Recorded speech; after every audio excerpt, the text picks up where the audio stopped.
Dr. Reed is like Nate Dogg. You know it's a hit when he spit. I'm Coach Reed, and boy, do I have a story to tell. I've been around this game for over 20 years. I've seen some of the best players to ever play. I've played with pros, and I've played against pros. My brother was a pro. I coached him too. And I ain't just do it in one, but two sports. Real talk. Legend in two games, like Pee Wee Kirkland. As the kids say, I was outside, but I couldn't do it alone. The game is all about relationships. And boy, do I have some that I will cherish for the rest of my life. I learned from some of the best people the game has ever produced, and I'm forever grateful. Everybody wants things today, but man, it don't work like that. I've had the world in my hands and lost it all in a day, but I got it all right back. The ups, the downs, the wins, and the losses. But I live to tell the story. Everything you did or thinking about doing, I've done it 10 times over. And one thing about the game, it has always been and always will be the game. And now it's time for me to pass it down. Fellas, this is Coach Reed Live. See you soon. So it's got to be good to be home. You know, Coach, a lot of people have not been familiar with the history of Austin Peay the way that obviously you and I are. You're a great player here. You were a part of 2 OVC championship teams, have had a coaching career that took you several places, but winning is in your DNA. And so I'm going to get into a little bit of that. You played at Sykeston. You played for Coach Gene Best down at Three Rivers, another legendary coach. You've had some great mentors. Kind of talk a little bit about getting to play for Hall of Famers like Gene Best and Dave Lewis in the course of your playing career. I tell you, it's truly a blessing, because when you have an opportunity to get the tutelage from those type of guys, it really expedites your growth as a young man.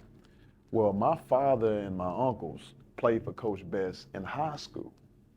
And then he took that group of guys to Three Rivers Community College when he got hired there. So it was my childhood dream to play for him, right? People thought I was crazy when I was being recruited by 4-year institutions and I was saying, hey, I'm going to Three Rivers no matter what. But I can tell you it's one of the best decisions I've made in my life, besides marrying my wife, you know, playing for Coach Gene Best. When I was leaving Three Rivers, my father made me narrow down my choices to schools and coaches that have former players on the staff. If they didn't have a former player on the staff, I had to X them off my list. And so then after we narrowed that down, he said, I like Coach Luce at Austin Peay. He said, he's a man of few words. He said, but his actions speak very loud.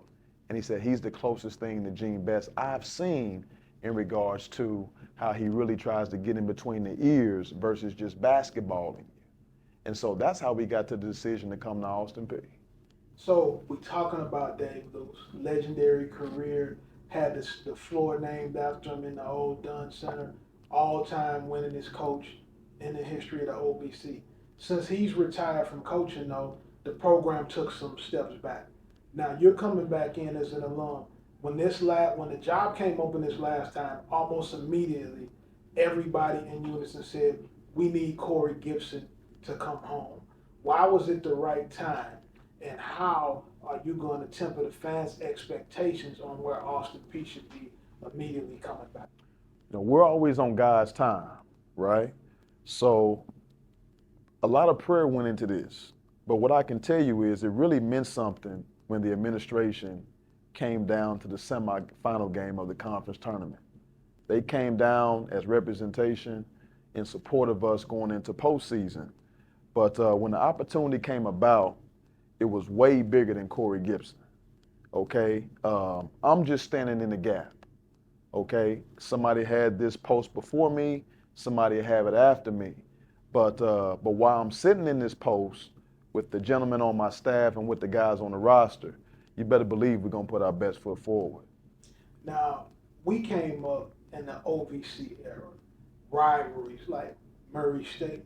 We're going into a new conference now, the A-Sun. What is the major difference in now going into the A-Sun versus the old conference of playing in the OVC? Yes, back in the day, the OVC was so good. I mean, you think of the great players that played across the OVC, guys that played professionally. Uh, Now, you take the Atlantic Sun, the coaching is very good from top to bottom. In the OVC, you just about had a similar style of play from every coaching staff back in the day.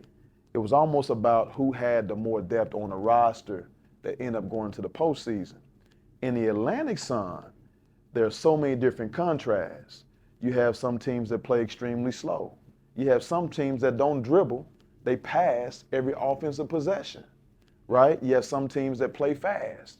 So you really have to adjust game to game and have your guys ready for different styles of play from Thursday to Saturday, because in the A-Sun, you play Thursday to Saturday. Hot button issue right now is the transfer portal. Mm-hmm. Now, you came into coaching during a time when guys were still having to sit out, and if they decided to leave and transfer to another school. How does recruiting at the G5 level, how is that affected by the transfer portal? And how do you build a roster and create chemistry when you have guys that can come in and out of the program? Great question. So we really have a unique approach to our recruiting, right? We may get a call about a guy, somebody says, hey, this guy could be the #1 pick in the draft. That doesn't mean much to us. If that young man isn't equally yoked with us and not in alignment with us and has a committed or a compelled mentality, he can't come here, okay? But what I can tell you is we have a philosophy to where we have to get old and stay old, and we'll integrate some young with that. We're very fortunate to have a older group here, okay, with the right mix of younger guys coming in that can take over after them. But I would imagine our starting point guard is probably 23 or 24. Few of our other guys that play the guard positions, they're probably the age of 22. We have some forwards that are about 22, 23. And so I think now the landscape of college basketball is level. Whereas if you take a 23 or 24-year-old guy at the mid-major plus level, and you play a Power 5 school that has a freshman that may be on the draft board, I'm rolling with the 23-year-old just from experience and mileage.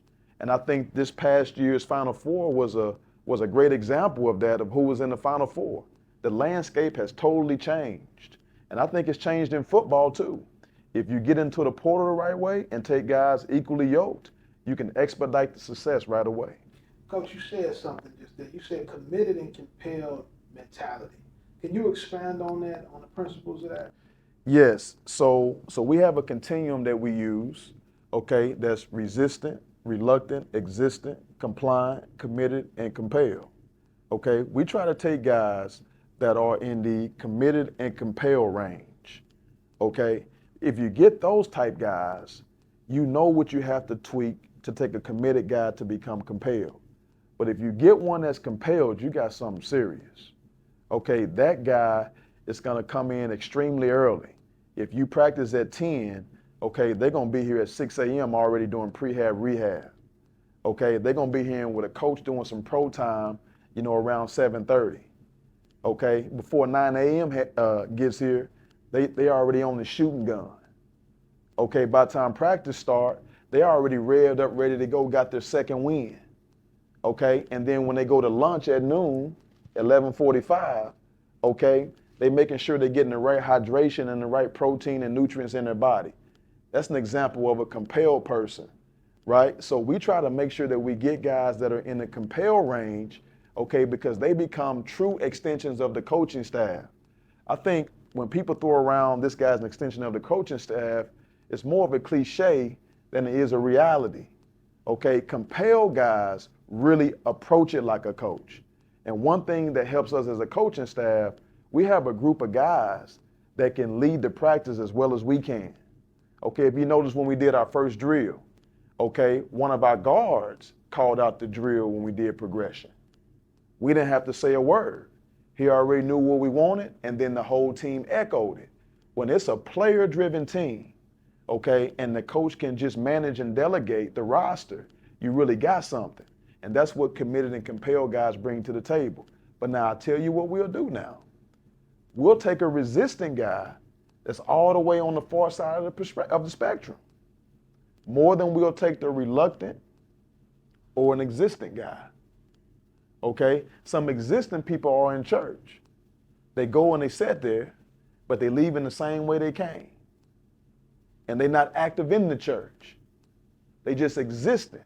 So we try to refrain from taking existing people into the program because you can't get them to go either way. But their resistant person just needs some love. And you can get them to come around and be committed and compelled faster than you can some guys in the middle. NIL has turned into a big thing. Are you finding yourself having to have those conversations and dealing with that a lot in recruiting? It's a reality.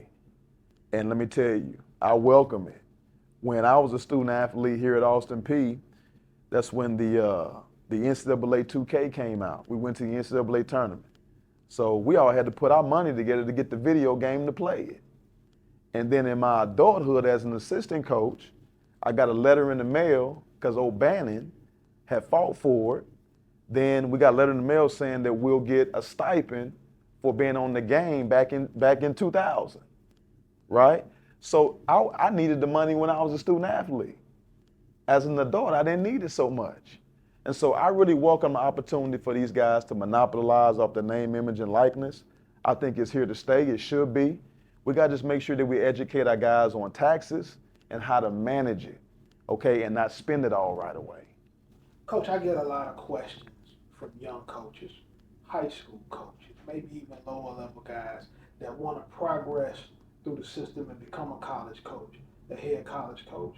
What's some advice or some tips that you can give guys who want to advance in the profession? You got to be your authentic self, right? I think what happens sometimes is that we get away from being our authentic self, okay, and we try to present ourselves to somebody, okay, and who we're presenting to be seen is not who we really are, okay? And so then they hire a person that's not authentic, and then when we get in there, they see a different version of us. Now, what I'll tell you is that I've never tried to go out of my way to position myself in front of anybody. Now, I'm not saying that's the way to go, because what can happen when you do that is you may miss out on some opportunities when you don't always try to position yourself, okay, and present yourself not as being your authentic self, right? I believe I missed out on some opportunities because of that. But what I can tell you is that when your authentic self, the right opportunities present themselves, maybe not on your time, but God's time. We just did a story today on college football on the amount of African-American coaches getting opportunities. And it's a low number, but this weekend we feel like we had a small breakthrough because there are 3 football games this week where it's a black coach on both sides. Since you started the profession in the early 2000s to now, have you seen progress in the opportunities that black coaches are getting to become head coaches? You know, I think when we get in positions, we have to make sure that we take true advantage of the opportunity, right? Because whatever we do, we're not just doing it for ourselves. We're doing it for other ones that's coming after us, and we have to represent for the ones that did it before us, right? The opportunity at Northwestern State, I was the first African-American coach in the history of the school. That came with a lot of responsibility.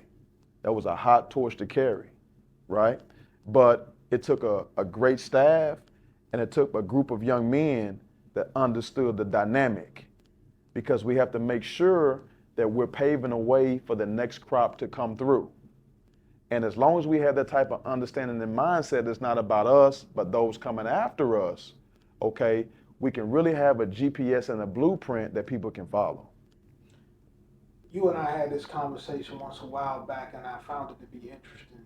You gave your father your championship rings when you played, and you say he wore them and he never took them off to the point where he kind of tore one of them off. Come on. All right, and about what was the significance of that, and why wouldn't he take those rings off even when he was winning? I'm telling you, I'm tearing up now hearing you say that.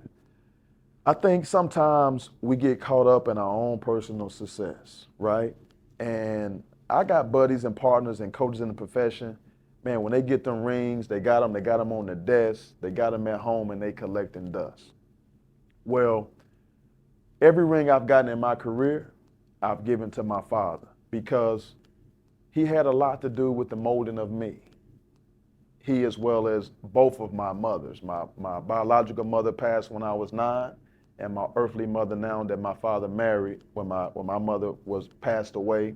They had a lot to do with my upbringing as well as extensions of my families, aunt, uncles, and things of that nature, and siblings. But my father deserved those rings, number one, okay? But I used to get upset with him when I would go back to visit and the ring would have scratches all on them. I used to be like, Pops, come on, man, you got to take care of them rings. But when I got in my adulthood, I realized he had so much pride in that he didn't want to take them off. It meant that much to him. And so now that I'm 42, I realize the rings have more character to them. Okay? That ring means much more to me now that it's all scratched up than it did when it was nice and shiny. One of them got a nice red AP on it. You can't even see the red on it anymore. And so I'm just thankful that the ring means so much more to him that he can't even take it off. Coach, you pointed out a couple of guys to me, and it's a bunch of talent that I saw on the game today. Give me 2 or 3 guys that you think are going to have exceptional seasons when you talk about the Austin Peay Governors this fall. Absolutely. So a few of the guys you saw today, one of them was DeMarcus Sharp, okay? He's a graduate transfer. He's eligible to play this year. I talk about the guys that are eligible to play this year. He was Player of the Year in the Southland, and he was up for 3 National Player of the Year awards. He's a bad, bad boy. I'm telling you, you can put him up against any guard at any level, okay? And he toe-to-toe with them. He just, you can't speed him up. He's a stat sheet stuffer. He led us in points last season at 19.5, right at 20 points a game. I think he was second on the team in rebounding. I think he was first on the team in steals. He's just a guy that can do it all. He can score in groves. At the same time, he also led us in assists. He had over 100 assists. He's just a special young man. I think he'll be up for National Player again this year. You have Jamonte Black, who's the #1 returning three-point shooter in the country. He has really taken his game to the next level. You watched him today, he was aggressive attacking the basket. If he adds that to his game and stays consistent, he's pretty much unstoppable because of the rate that he shoots the three-point ball. But if he gets to the free throw line, now he has negated the way the defense can guard him. So we've really been working on his cutting without the ball so he can create friction. But Sharp and Black are 2 guys you really got to reckon with. We added Desi Jones from Quinnipiac. I think he had a chance to be Player of the Year in the MAC. This year, had he stayed in the MAC conference, he led Quinnipiac in scoring, he led them in assisting, and he probably was in top 3 or 4 in rebounding for his size at about 5'10". He's another guy. And then we have an outstanding freshman in Desmond White. I think Desmond White having an opportunity to come here as a freshman and learning from these older guys, who knows what records he might break. Last question we're going to ask before we get out of here, Coach. New arena, great facility, major investment in the basketball program. We talked a lot about the tradition. What would it mean to the city of Clarksville to bring championship level basketball back to Austin Peay? This is what I tell you. We don't talk winning and losing in the program. We have a term we use, outcome, right? And so winning or losing doesn't move our needle, but when it comes to an outcome, you're gonna always get our best effort, okay? Never will we leave the floor with anything left in the tank. You can rest assured, you come see these governors, at the end of the game, we're gonna leave empty. And by you watching us and seeing how these guys put forth their best effort with a compelled mentality, you're going to leave the stadium empty because you're going to get tired watching us. So that's a guarantee. You're going to come see us leave empty, and we'll let the outcome take care of itself. But what I can tell you is we got an inside expectation around here, okay? We're going to leave the game empty, but at the end of the year, we don't plan to be empty-handed. And so you can take that literally or figuratively.